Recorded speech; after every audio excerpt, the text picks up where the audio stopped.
dikurangi dengan 1,8 sehingga kita dapat P larutannya adalah 30 mm. Halo, ketemu lagi di channel Irma Safitri, channel yang membahas materi pelajaran kimia.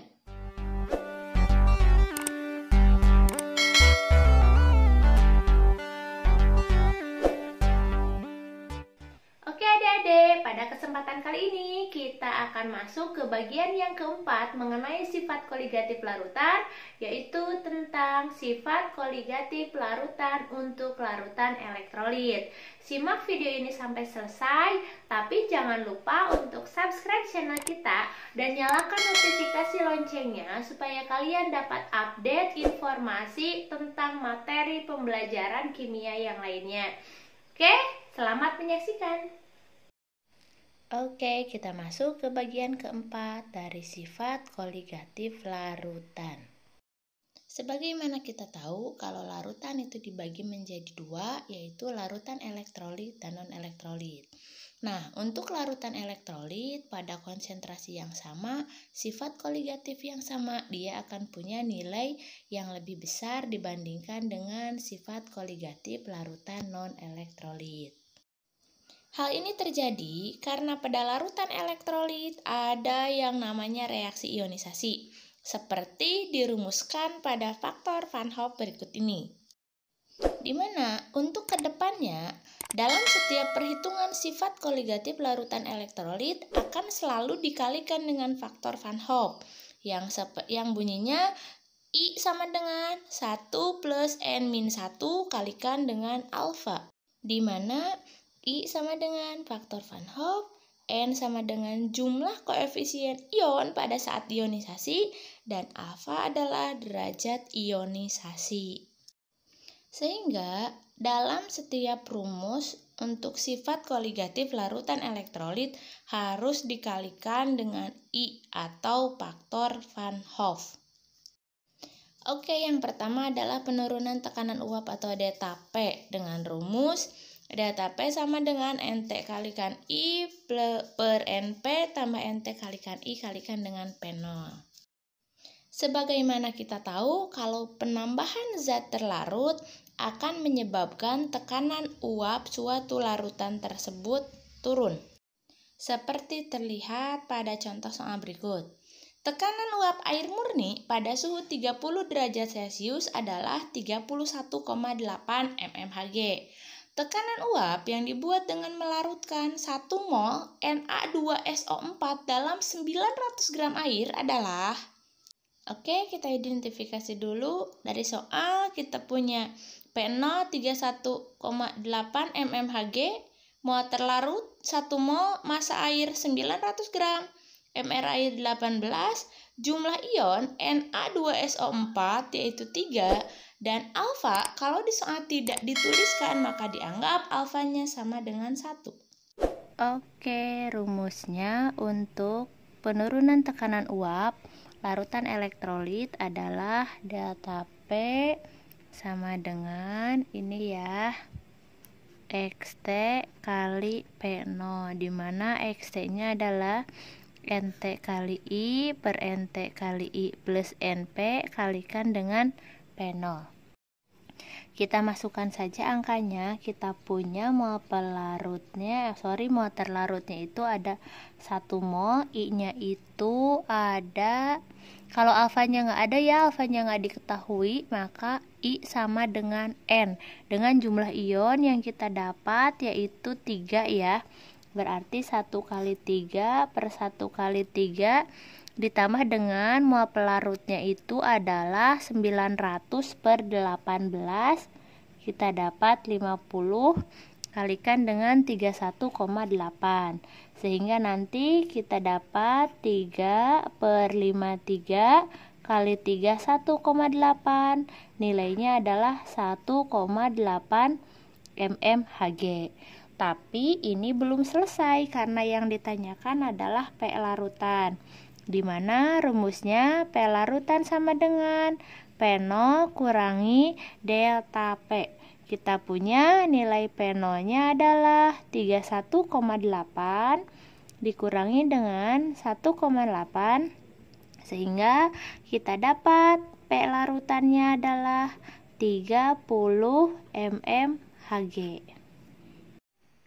Oke, selanjutnya adalah kenaikan titik didih, di mana sebagaimana kita tahu penambahan zat terlarut ke dalam suatu larutan akan menyebabkan titik didihnya lebih tinggi dibandingkan dengan pelarut murninya.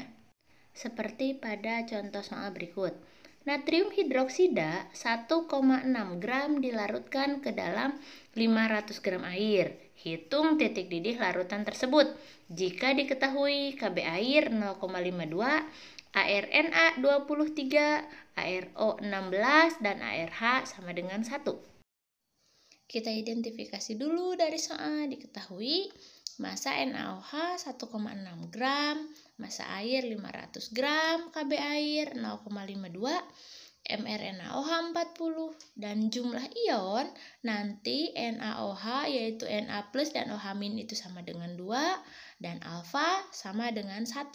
Nah, untuk menyelesaikan soal mengenai kenaikan titik didih, ingat seperti biasa, rumusnya delta TB sama dengan KB kali M kalikan dengan I. Seperti itu ya, karena dia larutannya adalah larutan elektrolit. Ingat, dia itu senyawanya adalah NaOH, maka dia punya jumlah ion sama dengan 2. Kita masukkan saja ke rumus di mana nilai Kb-nya itu adalah 0,52 dan M-nya itu molalitasnya, rumusnya ingat, gram per mr kali 1000 per gram pelarut. Gramnya saya punya dari soal 1,6 gram dengan mr 40 kali 1000 dengan massa pelarut yaitu 500 gram. Nah, karena dia NaOH dengan jumlah ion sama dengan 2 dan alfa sama dengan 1, maka nanti I akan sama dengan N, yaitu N-nya adalah 2. Nanti akan kita dapat, ini bisa kita coret 2, ini bisa kita coret 0,04, sehingga kita dapatkan 0,04 kali 2, 0,08 kali 2, 0,16 kali 2, ketemu 0,0832 derajat Celcius. Tapi bukan ini yang dicari adalah TB larutan, di mana TB larutan adalah TB0 ditambah dengan delta TB, dan TB0 air kita sudah tahu dia nilainya adalah 100 derajat Celcius ditambah dengan 0,0832, maka didapat hasilnya 100,0832 derajat Celcius. Nah, selanjutnya adalah penurunan titik beku, di mana sebagaimana kita tahu kalau adanya zat terlarut akan menyebabkan titik bekunya lebih rendah dibandingkan dengan titik beku pelarut murni. Seperti pada soal berikut, hitung titik beku larutan yang mengandung 5,85 gram NaCl dengan mR 58,5 dalam 200 gram air jika Kf air adalah 1,86. Oke, kita identifikasi dulu. Diketahui massa NaCl 5,85 gram, mR NaCl 58,5, massa air 200 gram, Kf air 1,86, jumlah ion karena dia adalah NaCl maka ionnya 2 dan alfa sama dengan 1. Selanjutnya untuk delta TF di mana rumusnya Kf kali M kali I karena dia adalah larutan elektrolit, di mana untuk nilai Kf-nya itu adalah 1,86, molalitasnya dia punya massa 5,85 per mR 58,5 mR dari NaCl ya, kali 1000 dengan massa pelarut 200 gram.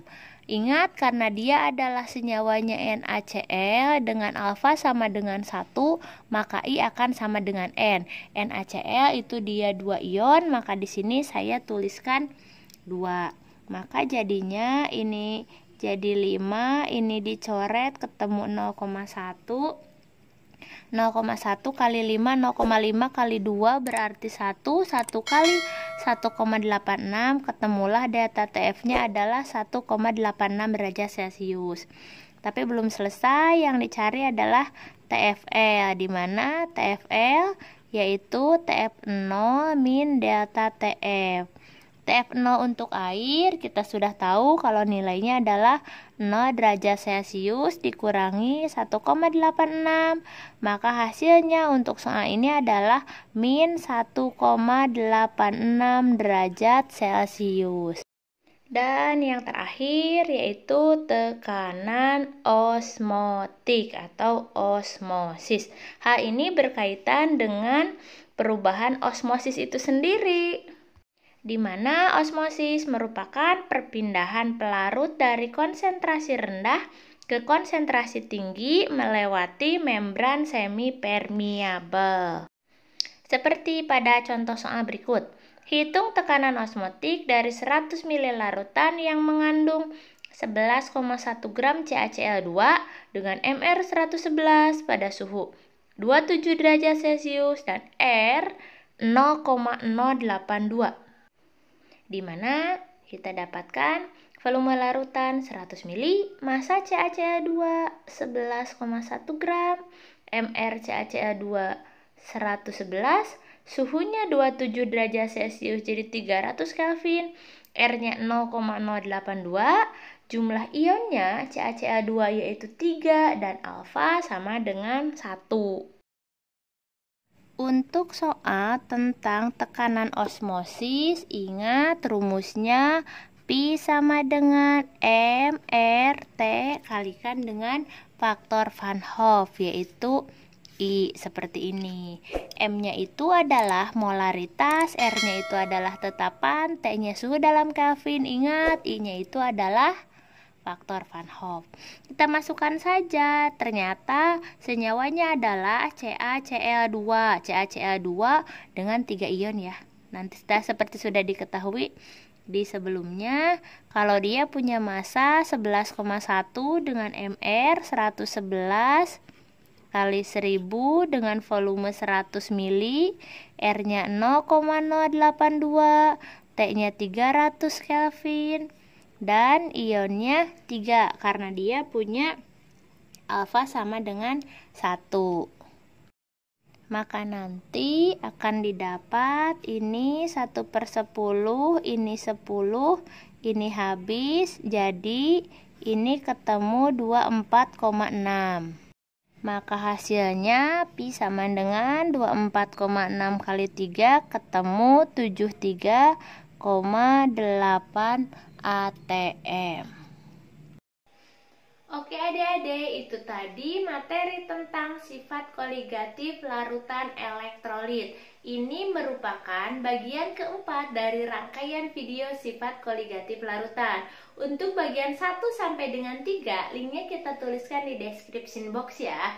Nah, sampai sini jangan lupa untuk subscribe channel kita dan nyalakan notifikasi loncengnya supaya kalian dapat update informasi mengenai pembelajaran materi kimia yang lainnya.